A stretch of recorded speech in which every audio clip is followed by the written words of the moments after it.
Hey, everybody. We've got an awesome episode. We've had a little bit of time on our hands because of the coronavirus. And so we've been bringing in a lot of affiliates, people that have served our clients, people that we know. And it's just been awesome to pick their brain. These are professionals. And we've got somebody I think that you're really going to enjoy hearing from. This is Kelly Swan. And Kelly Swan is a local architect. And we've got a lot of questions for you, man, because I'll tell you, our clients, they always get excited about the idea of building, and for some, that's a real possibility. For some, it's just not. I mean, the market has gotten such that if you don't have 500, 600,000, you're probably not going to be able to build, or at least a custom design, right, a custom home. But if you are over 500,000, this is a great podcast for you. Or if you aspire to one day build a home, and I think if I had my wish for everybody, is that they could experience this whole process of designing a custom floor plan and building their dream home. We hear that a lot in real estate. People want their dream home, and so I think this is going to be a really interesting discussion. So we just wanted to, it's like a job interview. Tell us about yourself, Kelly, and what your education is and all of that good stuff. Tell us a little bit about yourself. Well, for starters, I think even if you don't have 500,000, if you just wanted to do an addition on your home, even, or you want to remodel spaces, you could work with an architect to help you lay out that space. Good point. So my education, I think, started in the Northwest, building multi-story tree houses and rope swings and everything with nice. with my twin brother. Now that's so funny, by the way, because Kelly has a twin brother. That's right. and so this is just twin powers uniting here. But are you really serious? You guys were building out in the woods. Yeah. We had the highest levels were maybe 35 feet up in the air. We would have rope swings, and wow, we all broke our arms out there, but it was great. And you were the mastermind behind all these, or what? Well, we'd build them together, but yeah, it was a lot of fun. He went on to be an engineer, and I decided I wanted to be an architect. So good team. I've been working at it since then. I came out to Utah to go to BYU. Really wanted to go to BYU, but there wasn't any architecture program there. So I kind of looked at what are the paths I could explore in my undergraduate work that would help me be even a better architect. Because you can start out in architecture school as a bachelor's degree and then go all the way through your master's. But I wanted to get a different bachelor's degree, so I started out in civil.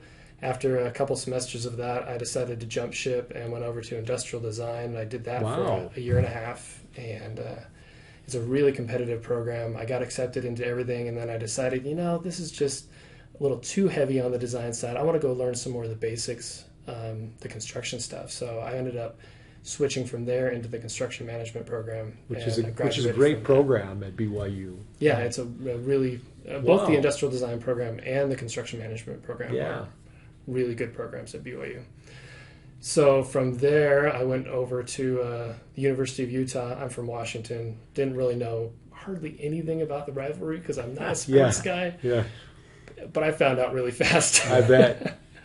So coming from a undergraduate degree that was not architecture, they actually make you go into another 3 years of master's program. So it's a long haul. Man. So if you go to some schools, you could have your education done in about 5 years. But I decided to take the 7-year route and get a bunch of experiences along the way, and it's served me really well. I bet it has. And so, just to be clear, then, to be an architect, is it a master's degree then? Aside from licensing, which I think we can cover, but it's basically it's a master's degree program. Right. Most states require a master's degree. Interesting. But it varies from state to state. Okay. As long as you complete the education requirements for that state and go through the licensing process, which is for the most part all through NCARB, which is national. I can't think of the thing right now, but that's the organization is NCARB that controls the licensing for architects. Yeah. So you do the schooling, and then much like maybe a CPA or my wife has a master's degree in social work, you then have to sit for some sort of a test, like a CPA exam, or in your case, an architecture exam, to get the licensing. Right. Yeah. So the ARE, the architecture registration exam, is currently 6 different exams. And each exam is about 3 to 4 hours, and so you gotta gotta get all the education, and then you can start sitting for those exams. And while you're doing that, you also have to go intern for something like, I think the current requirement is about 3,700 hours of education or of work experience in specific areas of architecture. So it's not just like blanket time. It's like you have to have 100 hours in this kind of experience and 300 hours in this kind of experience. So how did you fill those hours then with, in your case? What were you doing? So you just go and work for another architect, and you ask for, if you're proactive about it, you say, I need this kind of experience if I'm ever going to become a licensed architect. So can you give me this kind of experience? And then they sign off on your experience. And they would put you on real life projects though, where you were doing architect design and things like that. You're an intern architect at that point. So are you licensed in the state of Utah and you can only design projects in Utah? Maybe that's a dumb question, but no, most licensing is through all the licenses are through the states. But because I am licensed through NCARB, I can get reciprocity in most states. Okay. So I can take my license that I have here and I can apply to another state and say, hey, look at my NCARB record. Yeah. And do you have any additional requirements that I need to meet for your state? Like in California, you might have to take a course in earthquakes. That's legitimate, not just a joke, but that's legitimate that you'd have here to. Here too, probably. Yeah, we just had an earthquake. Yeah, not here, but. Well, I'm glad for that background because the question that I have for you is, what's the difference between a designer and an architect? And it sounds like a massive amount of education and oversight. But there's a lot of people around here that design homes. They're designers, but they're not architects. So, what is the difference between a designer and an architect? Well, I'd like to just say that there is a lot of really awesome designers out there, and you don't have to. If you want to have a home designed, you can have a designer design a house for you. And really, you'd be looking for somebody who's got good design experience. They've got experience in the industry. And, frankly, there's a lot of designers out there that are better designers than young architects would be, right? Mm-hmm. Or even architects who haven't gotten the experience that they need to be good designers.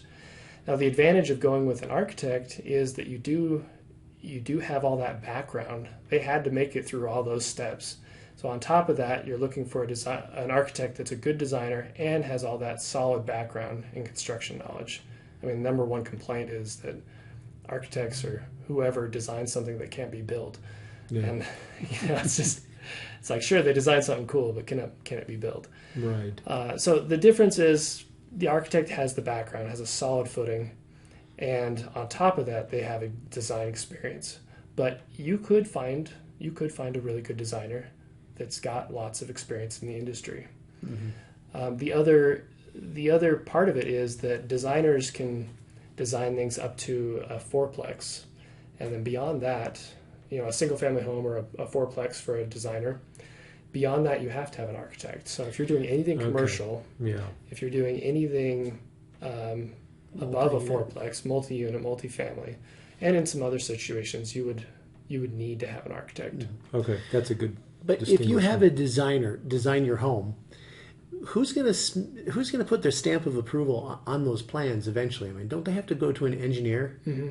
Yeah, either way, whether you go through an architect or a designer, you're going to need to use an engineer, a licensed engineer, to meet the city's requirements. Yeah. Right. So you can't really necessarily teach creativity. So if you found a designer that was just a creative genius and doesn't have this, the architect, business card, you'd probably be okay. Yeah, I mean, there are some really good firms in Utah that are just designers. They can't call themselves architects because they're not licensed architects. Mm-hmm. One of the advantages of having that architect is that he's going to be really he or she is going to be well versed in the code. And one of the things that we're responsible for is just to make sure that life safety stuff is all taken care of. That's why when you get into the commercial projects, you really need to have an architect who is familiar with the codes, who's been trained on how to keep people safe. There's a lot of codes, thousands and thousands of pages of codes. So, well, how does one engage your services and when? I guess the question is, and I've built 2 homes, by the way, and the reality is one should plan for years, I think, to build a home. And so all too often we have a buyer who says, man, I really love that lot. And so, we put the lot under contract. How do they want to finance the lot? They want to finance it with a construction loan, because then they can, that first draw pays off the lot. Well, then they're under this time frame to get something designed very quickly so that they can make all of this work in short order, 45 days, 60 days, and they may not build what they want to build. So I think if you're wanting to build a home, when should one, call you up, start getting going on this process? Right.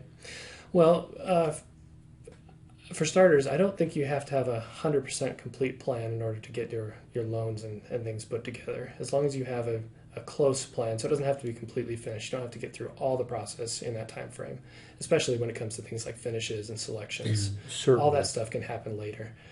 But I would say you want to engage an architect as soon as you can, early in the process. And it's great to, some people think I want to find that house and then I'm going to go find a lot to stick it on. Well, that's really backwards in my head, because when we're designing a custom home and we want to look at the lot, we want to say, what does the lot have to say? What are the views? What are the great things about this lot? Let's not just take a plan that we find someplace and stick it on there and hope it all works out and we like it. Right. Well, that's the debate that you and I have had, and certainly with clients as well. I mean, do you find a lot and then design a home to the lot? Or do you design your perfect home and then you hope you find this beautiful square half-acre flat and that? But, we live in an area along the Wasatch Front where if you find something on the hillside, you're absolutely right, Kelly. You want to design a home to take in the views and maximize what you got. The topography and things like that. Yeah, I mean, in my opinion, if you're going to build a custom home, we're talking mostly today about real custom homes, design the house based on the lot that you're going to buy. So I would find the lot and then design around that. So I think that's maybe what your opinion is as well. But. Yeah, it is. I love it when clients come to me with a topography. And we can put that into the computer and model the house up and just dial it in. Maybe you're on a hillside, so maybe you need a 11-foot basement or a 10-foot basement to make the house fit just right. And dialing in all those elevations, it's not guesswork anymore. You have real data, you have a real topographic survey that lays it all out. So it's awesome. Well, I built a home in 2008, and we had to build the home according to the lot that we have. It's a very odd lot. And I ended up with this really unique home. Very interesting home. In fact, nobody in the world has the home that I have, and it's because I have this odd lot. So, that's just one story I can share. But, generally speaking, if you go to Lehi and there's a new community and they're building, if they've got this developed where these lots are all nice and rectangular, you can pretty much put any home on those. Well, certainly you could fit any home on there, but let's say it has a beautiful unobstructed view of Mount Timpanogos, right? So you might want to design something that has large windows to take advantage of that view. And again, it comes down to price point too. If you're depending on what you're wanting to spend on the project, and are you going to skip the architect altogether and go with one of the 5 home plans that the developer is offering to you with all the selections picked out already? Yeah. Well, I think those are good things to consider. Okay, and you just kind of hit on that because we get this a lot. What if somebody does go into a model home and they love 80% of that floor plan? I mean, they just love everything about it, but they want to make some tweaks. And of course, you guys have to understand, D.R. Horton and some of these big companies, these are semi-custom builders, but you really can't make changes. They'll let you move this or that just a little bit, but nothing significant. They just won't build it for you. They'll say, go build a custom home. So if somebody loves a floor plan and they come to you and say, I want that floor plan, Kelly, what are you going to tell them? The unfortunate part about that is that it's copyrighted. It's their work, and not only do I not feel right about going in and copying 80% of that plan, I think it's not right. It's not legal to do that, to steal that information. So the first thing I would say is try to talk to them, see if you can buy the plan, if you can modify the plan with stipulations, see if you can take it and use your own architect to adjust things on it, but get some kind of copyright release on that plan. Okay. Or say, more likely, I love this idea about this plan. I love that idea about that plan. And then go to an architect and say, can we incorporate these ideas into a plan? And that's what I think maybe people don't understand. And I've learned this over the years. And I don't know if it's an official copyright, but our plans, like if you draw a custom plan for somebody and they just spent, thousands of dollars with you, is there really a copyright on those plans that nobody else? Because if I had $2 million to build a home, I don't want anybody else to build a home like mine ever. I want mine to be such a one-of-a-kind home. So is there really a copyright on these plans?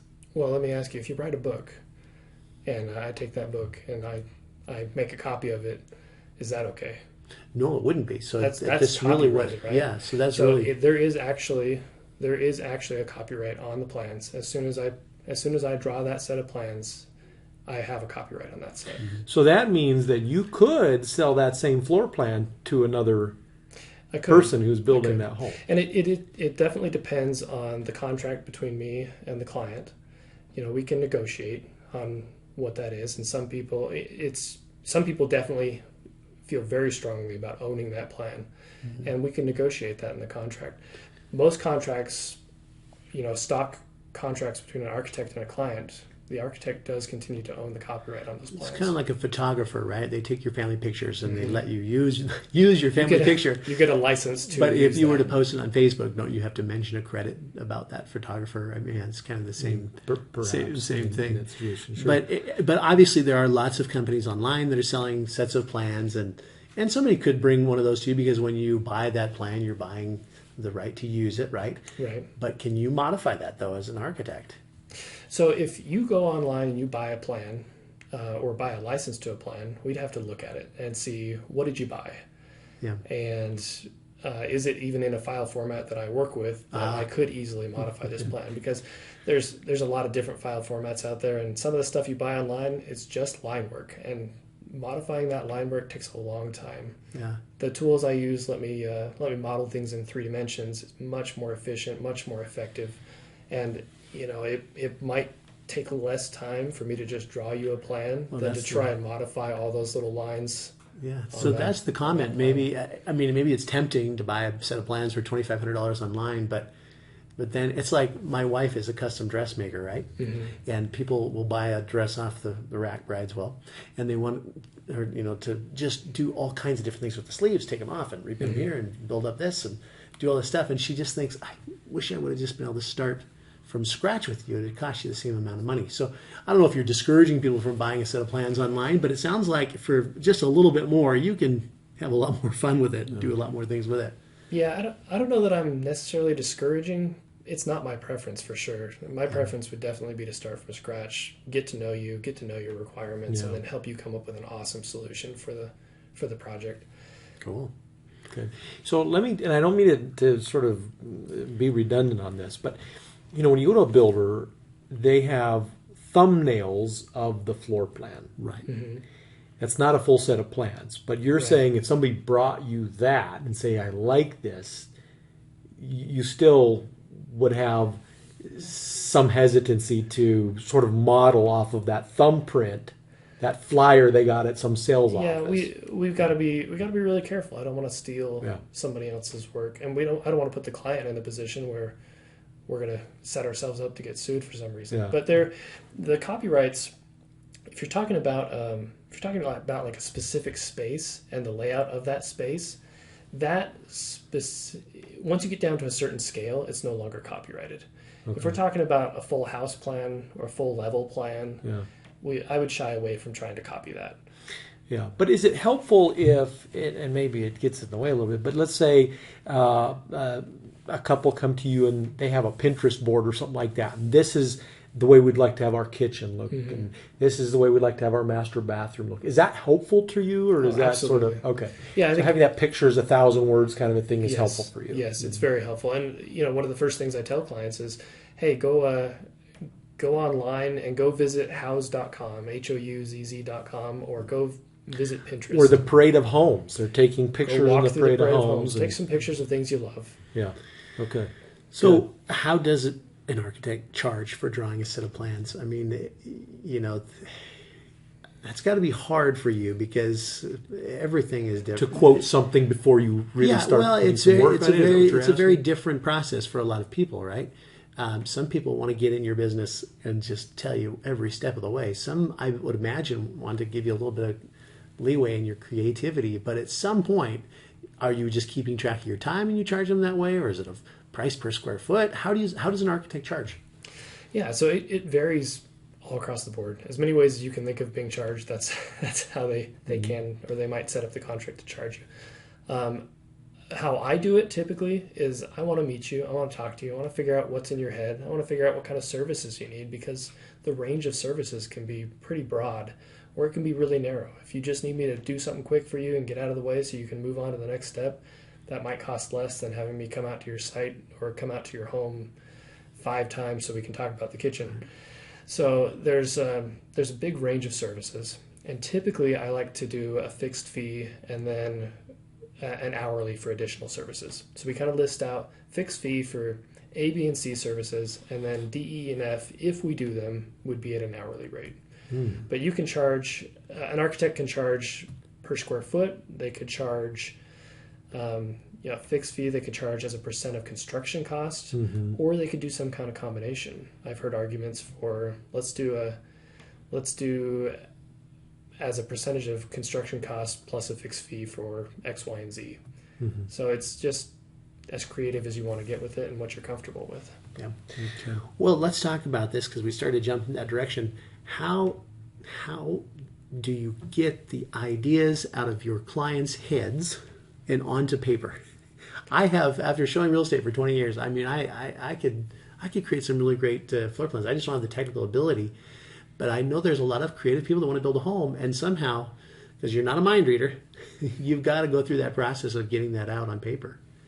Yeah, I think the first step really is to collect your thoughts. As a client, the client needs to go and collect their thoughts, write down their lists of things that they want in their home. I send them home with homework of come up with ideas of things that you would like in the home, and then I will help you with those ideas and help add ideas to that. And let's spend 2, maybe even 3 hours sitting down and going through your pictures, telling me what you love about these pictures, telling me about the spaces you want in the home, what's your dreams and your aspirations for this project, and then just getting as much information, listening and taking notes about that. And then, we're not going to, I may not come up with the perfect plan on that first draft, right? So built into that process is a couple of different drafts, and then once we pick a direction from one of those drafts, we can refine that down and add layers of detail to it. We meet, we talk about it, and then we can move it all the way through to construction document phase. Would it be safe to say that if somebody came to you very prepared, I mean, they've gone to the Parade of Homes, they've got their Pinterest boards, they've got examples here and examples there, would it be safe to say if they had really prepared, would it cost them a little bit less money?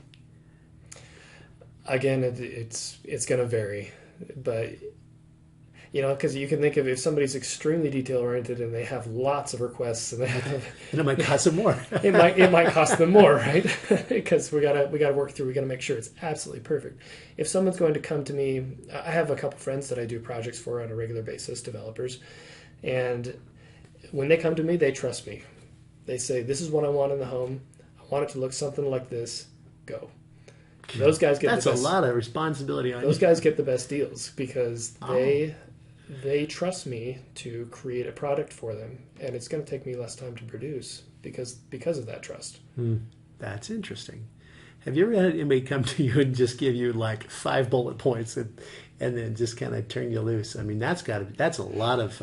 I'd be afraid of that situation, but at the same time, maybe a creative would just thrive under those conditions.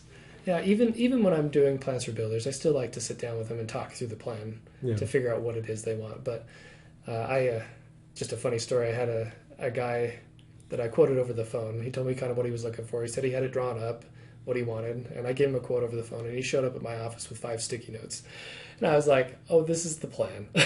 You've drawn it on 5 sticky notes.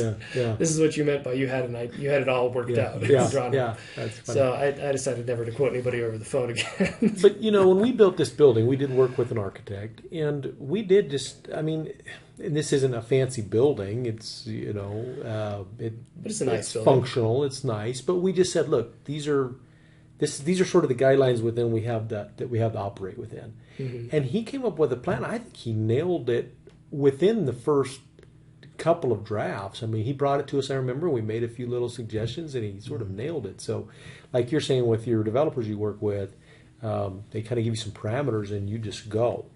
And that's not to say we nail it absolutely on the first draft. I know, but sometimes there's only so much you can do, like on a commercial building, because of parking requirements, building envelope, topography. I mean, some of that's going to limit what you can do in a building. Maybe not so much in somebody's dream house, but it was pretty quick with the architect we worked with on this building. Well, and I think we were kind of in a hurry too, and that's were. back to my point where I just wish people would take more time to do this this whole process. Yeah, that's what I'll tell people. They come to me and say, "Hey, we really want to get this done. We want to do it quick. We want to try and get in and get the foundation in the ground before this winter snow hits and the ground freezes." Yeah, and I tell them, we can rush through this process, and I'm willing to do that for you. But you're about to spend $600,000, $700,000, $800,000 on this project. Would you rather just take a few months and wait till spring to break ground, and then we can take time and make sure we get it right for you? I think that's great advice. Speaking of the Parade of Homes, we go through these homes every year. I love the Parade of Homes, and they're so fantastic. And I just wonder who's coming up with all of these ideas. And is it the architect, or do you have a lot of clients from day one engage an interior designer along with you as an architect, and do you coordinate and kind of work together with your interior designer? Is that something people do? Yeah, absolutely. From day one? Well, I don't know that you need from day one to have the interior designer involved, but early in the process is good to have the. Is four-way too late, or is sheetrock too late? It depends on what kind of designer you're working with. If you're working with a designer that wants to give their opinion about kitchen layout and closet placement and some of those things, there are some interior designers that want to get their fingers in more of the structure interior stuff. I think even having them involved earlier, just so you can get through all the myriad of decisions that you've got to make on a large home, is important. So it depends on who you're working with and what their specialties are, because even some architects will take on a lot of those selections and can do that for you. It just depends on what their skill set is. I think there are some really incredible interior designers out there that really make a project pop with the selections. There are, because these homes are works of art. They're just masterpieces. Some of these, we have a brother that's a general contractor, and honestly, he hates working with some of these interior designers because they have no respect for the budget. And of course, the builder is always accountable to the budget. I suppose you could say the same about the architect too. But I think it's really important that you work with people that are sensitive to your requests. I try to be very sensitive to a client's budget and work with them and try and guide them. Oftentimes I'll have clients just tell me, well, this is what I want, and I'll say, okay, but I told you what it was going to add cost, right? So we'll let that go. Well, so you've got an interior designer that could be involved, an architect could be involved. There's landscape architects as well. Do you provide some of that service for your clients if they've got ideas on what they want to do with the landscaping, or should they hire somebody else? Yeah, I think it depends. It depends on what kind of project and how big, and again what the skill set of the architect is, because there are a lot of architecture firms that either do landscape development or landscape architecture as part of their services, or they have an in-house landscape architect. A lot of the bigger luxurious homes that I've done, I've loved helping with the landscape architecture aspect of it, because as you move away from the house, it's not like the house is separate from the yard. It's like the house is integrated with that design. Yeah. And those concrete walls that you used on the house, if you want to extend those out into the garden and into the yard, and you want that house to look like it's anchored with that landscape architecture, who better to do it than the guy who's designing the house? The home, yeah. So I think either way is a viable option, and it does depend on what kind of project you're working on. When we get to bigger scale projects, it has been wonderful to work with landscape architects, to get another designer in there who's going to work hand in hand with you. So I've had success both ways. How involved are you during the build process? I mean, do you visit the site? Is that an architect's job to come out and check on things, or? Yeah, so that's called a construction administration phase of the project, and the architect is there to help answer questions for the builder. If he comes, each of these projects is an incredibly complex puzzle, and there's bound to be something that hasn't been completely worked out as you're moving through these plans, something that wasn't anticipated or whatever. There's going to be questions, and having somebody who's going to be there to answer those questions, help you work through the details, and be there for the builder during the build process is important. And then coming out and visiting the site and walking the site with the clients is always good. Yeah. Well, I mean, that's the truly unique thing about a custom home. It's never been built before. Right. Whereas some of these production builders, they can build the same home, and every time they build it, they find ways to do it faster. A little better, a little faster, a little exactly. cheaper. Yeah. Right. So I bet you've run into a lot of challenges. We see these plans on paper, and they materialize, and I would imagine things come up.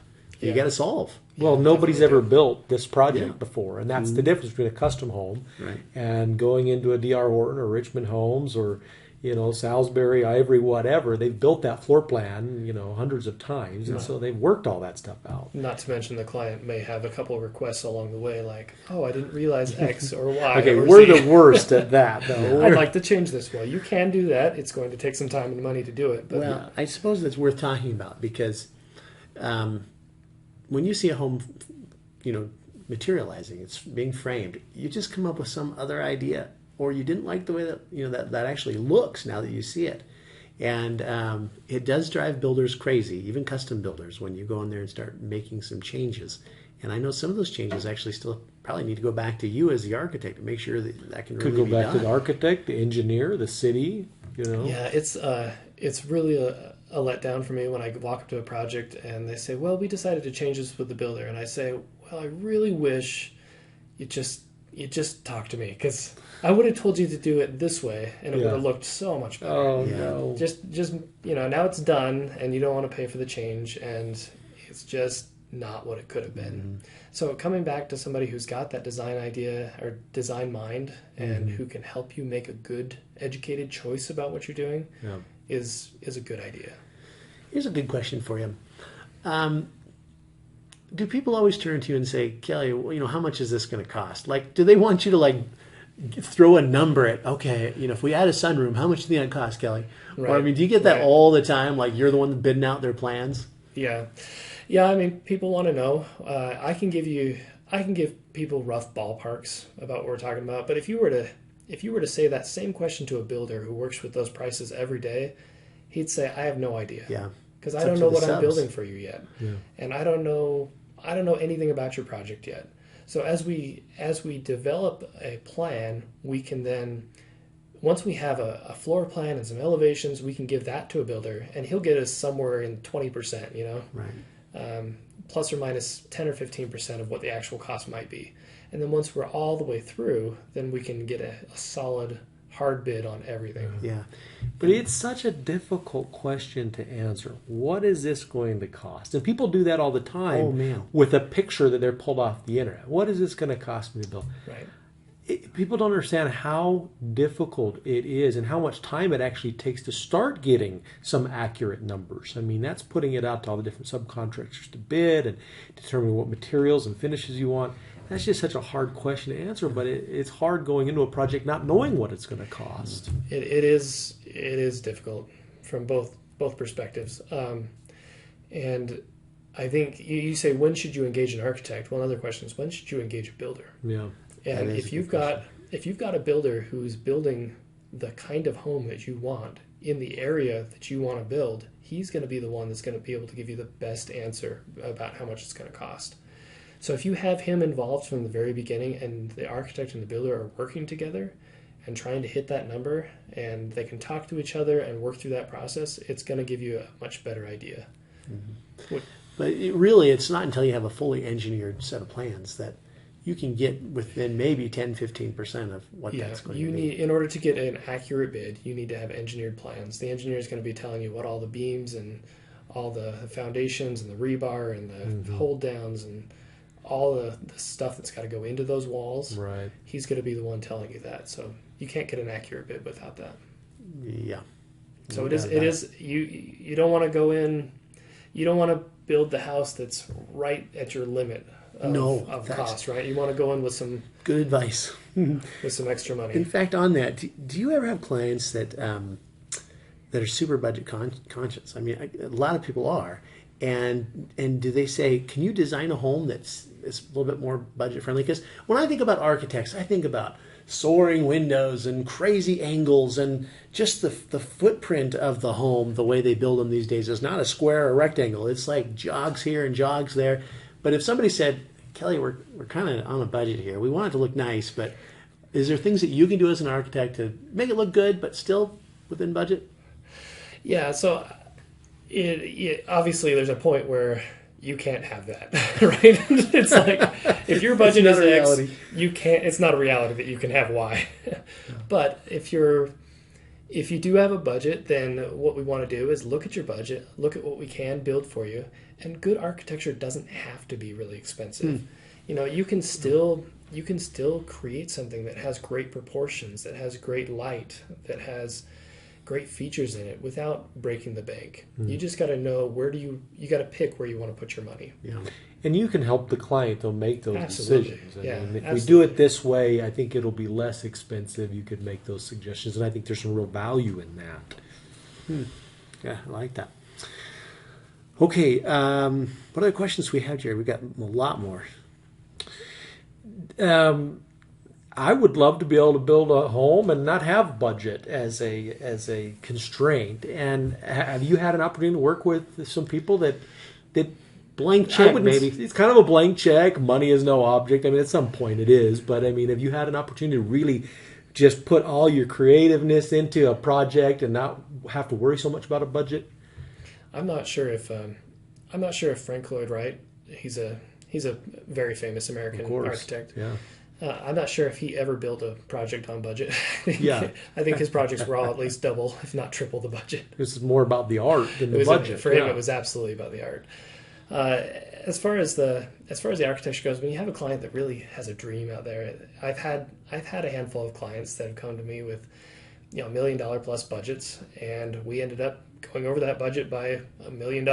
Really? They say, I don't want to pay it, but I want it. So they do. And, Yeah.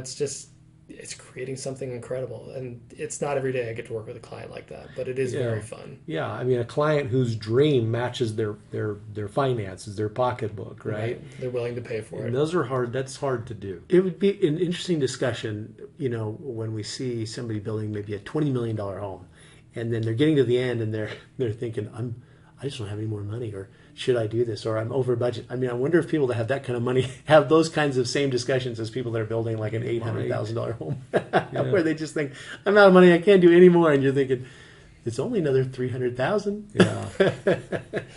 I've had that conversation with one client before. Really? Just a massive budget, massive project.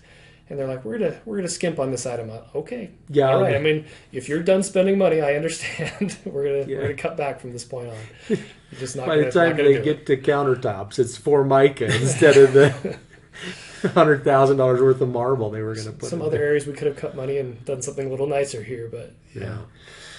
Well, I'm going to ask you a question, and maybe I'll preface this a little bit. As I mentioned, I've been showing homes for 20 years. I bet I've seen, I don't know. Well, you've been to the Parade of Homes 10,000 every year, just about too. I could build 5 dream homes. It's all in my head here. All these floor plans are in my head. So you haven't built your dream home yet, have you? No. What does your dream home look like? Do you envision it, or do you just get sidetracked every day? You know, it's a question a few people have asked me, but it's one I still don't know. I don't know what it looks like yet. It's like I'm still preparing. I'm working on everybody else's house as I learn what I want to do for my own house. Yeah, and when I finally do it, it's going to be awesome because I've got ideas of things that I want to do. But again, where I start out with clients is let's look at the lot. Let's look at what's around this. And that's going to help instruct what this architecture is going to be and what we're going to create. So I've kind of reserved myself so that I don't design it until I've got that piece of property that I know what I'm going to be designing for. You know, the thing that is interesting too is sometimes we'll see homes come out on the multiple listing service that are just massive. I mean, 10,000, 12,000 square feet, 20,000 square feet. There's some incredible homes in Utah. For me, I'm not interested in having that big of a home. It wouldn't fit my lifestyle. I would rather have something that's just super architecturally smart and appealing, and maybe be in the 7,000 square foot range, than some massive home. I mean, sometimes people's dream homes, they think so big. I would be thinking, in fact, there's a really nice home in Linden that I don't think is architecturally appealing, but I think it's 20,000 square feet. And it's on like 10 acres, right? The bragging rights, I think, is all it is. So I love the idea of having super smart design, functional spaces, beautiful spaces, then massive square footage. I think there's a lot of people in those price ranges that it's almost like an ego thing to have 10, 12,000 square feet.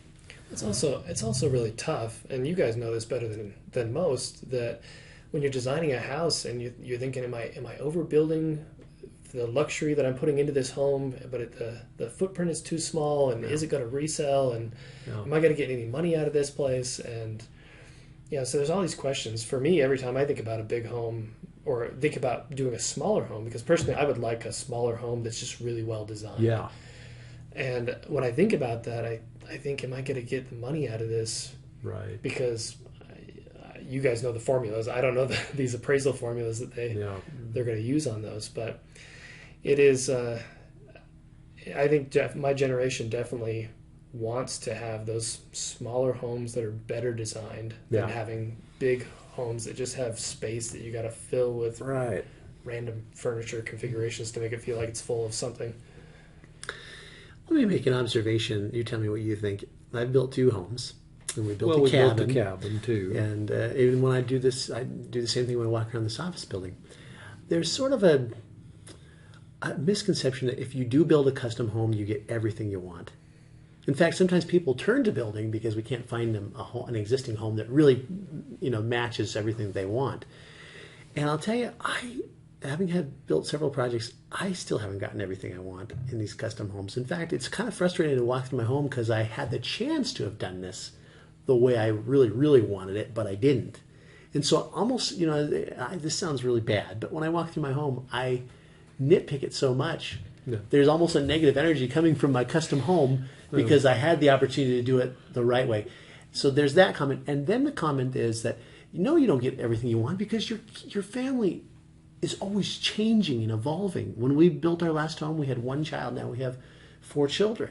So have you ever seen that where people think I guess people should know you may not get everything you want even if you build it. What do you think? Definitely the objective is to get as many things in there as we can to make it what you want it to be. And I mean, I try very hard. I really beat myself up trying to nail every request that a client makes. Sometimes you can't get every request, and you're right, sometimes the needs change over time. But it's definitely the objective to try and get all those into the plan.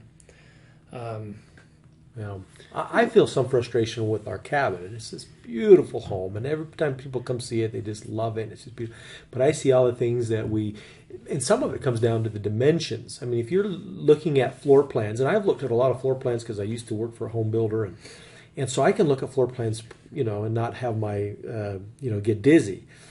But when you look at something in a floor plan, sometimes you don't realize how big a 6-foot dimension is or a 12-foot dimension is. And then when you actually build it and you go to the site, you're like, oh my gosh, if I could have extended that another 2 feet. I felt a lot of frustration on our cabin, for example, with just some of the dimensions that we called out. So I got 3 comments on that. One, it's great to walk the site with the client to, when it's in framing, and even tell them which space is which, and if you need to, at that point, you can adjust walls a little bit. You can shift a wall 6 inches or a foot sometimes, depending on what kind of wall it is, if it's bearing or not, etc. Mm-hmm. But you can make some small adjustments in the field when you see it being built. Okay. The other thing I want to say is that when I'm designing a plan, I'm designing it in 3-dimensional software. So we're spinning it around, we're cutting it in half, we're looking inside, that's cool. We're zooming through it. And then we're putting it into a visualization software where it's even more realistic, where the the grass moves and the leaves on the tree shake in the wind, and you can really feel the plan.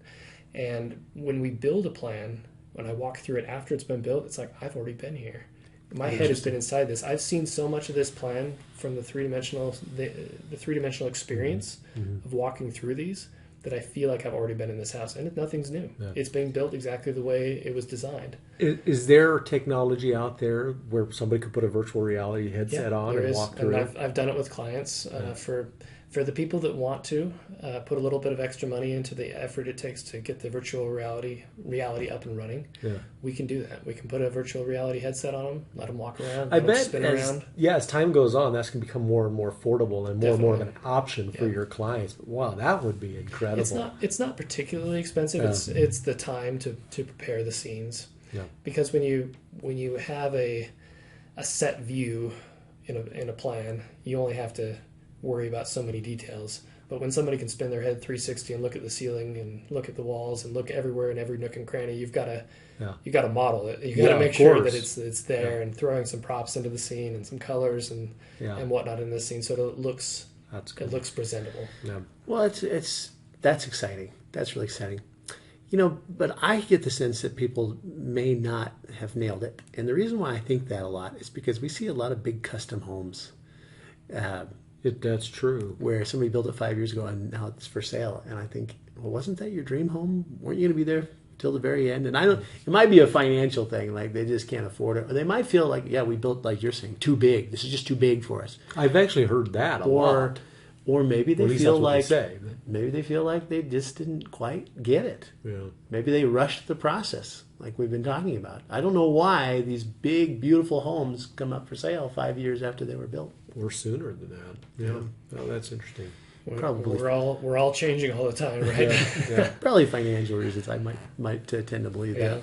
So your area of expertise, certainly you've done a lot of residential. Talk and most of our listeners are going to be most interested in residential, but do you have a lot of commercial experience and multi-unit experience where you've designed some apartment buildings? Do you have some projects and things like that you've done in that arena? Yeah, I do. I'd say the bulk of my experience is in the residential, which is where I'm really interested. I do really enjoy doing the residential. The other kind of project I really enjoy is doing smaller commercial office space.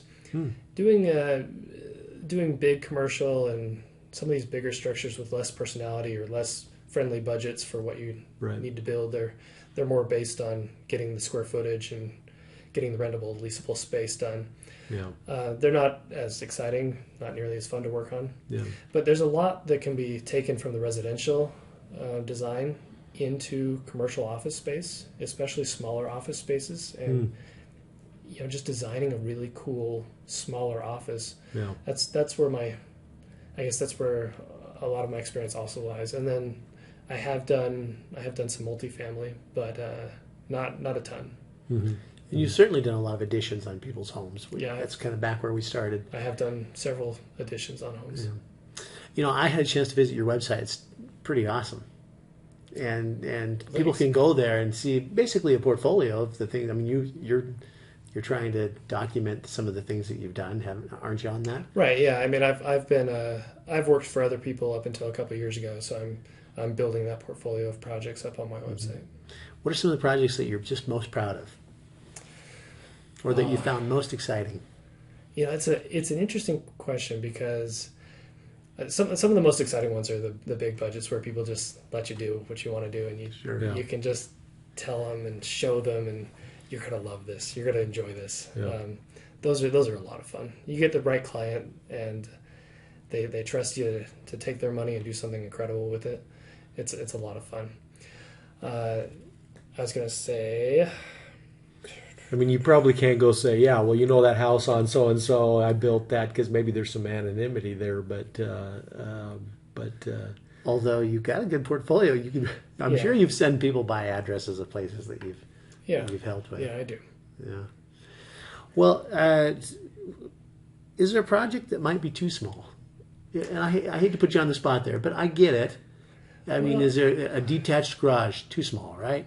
I hope that by basically talking to anybody who wants to talk, that I'm that I'm doing a good service for people. That if you got a question about a project, feel free to call, feel free to ask, and we can talk about it. And if I feel like I'm going to be able to help you with that project and that you need an architect, I'll tell you so. And if I feel like you don't need an architect and you really should save your money and just do X, Y, and Z, that's what you should go do that cool. Instead.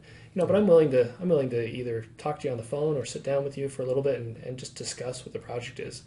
If you're rearranging your kitchen island, maybe you don't need an architect. But I mean, I've done projects as small as adding a room onto the front of a house, or extending the dining room and reconfiguring a kitchen so you have a grand kitchen in the home. It just comes down to what are you doing, and feel free to ask me questions. Or do you consider yourself an artist? Yeah, I think you have to be. I think you don't want to work with somebody who's not considering themselves an artist, who has an eye for design, and that's really key, that they be able to look at a project. And ideally it's good to have a builder who also has an eye for design, so that the builder can see when there's a problem or help figure out the design. Yeah. Well, how are you staying current, and how are you keeping inspired? I guess do you attend trade shows? Are there different publications that you look at that just kind of keep current on what some of the trends are? Yeah, I spend a lot of time looking at images of homes, and it can be really inspiring going out and seeing what other architects are doing. There's a lot of websites out there that you can gain insight from on what people are doing in other areas of the country.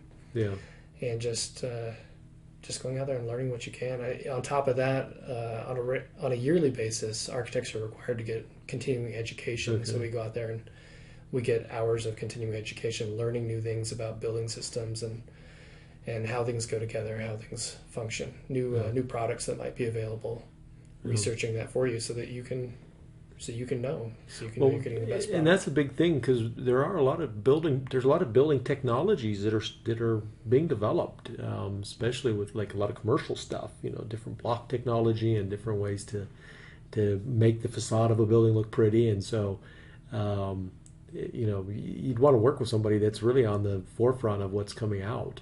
Yeah, and some builders are great at advancing the products that they're using and using new technology, and other builders are just doing it because that's the way they've done it. Yeah, and that's just it's going to look like everybody else's house. I mean, I've had builders tell me, "Well, my subs don't know how to do that or this."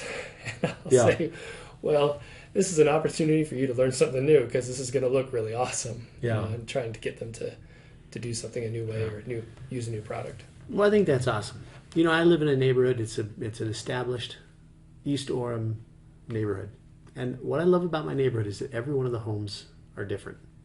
They're all unique, one of a kind, and I just love that. And I think, Utahns need to, as you're saying, scale down the square footage, focus on great design, and, they'll resell these things all day long when the time is right. Yeah. It's a good investment, I think, to have an artist, working with you on building a home. Right. That same builder that told me he couldn't work out those details said the guys out east, they can do this kind of stuff, but us, no. Yeah. Yeah. So we could bring a little more of that east influence, east methods and influence to Utah. It'd be great. Yeah. Well, I thought this was an awesome conversation. Definitely a great conversation. And so we're going to actually put your website, if that's okay, and your contact information in the show notes, so people can get a hold of you. Great. And you've been so kind to do a little bit of a project for us this week, and we're very grateful. He brought us 5 concepts. I was only expecting 1. You have really outdone yourself, and I guess that's the kind of guy you are. You're pretty generous with your time, and that's really a breath of fresh air. Yeah. Well, you're welcome. All right. Well, yeah. But even though we're going to put his stuff in the show notes, let's just give him an opportunity again. State your name, the website, and the phone number, just for people who are listening to this and may not, maybe in the car or something like that. Yeah. They can at least maybe remember your website. So go ahead and give a little pitch there. So it's Kelly Swan Architecture, and the website is architectks.com. That's architectks.com. Great. Okay. Well, again, thanks a lot. We really appreciate it.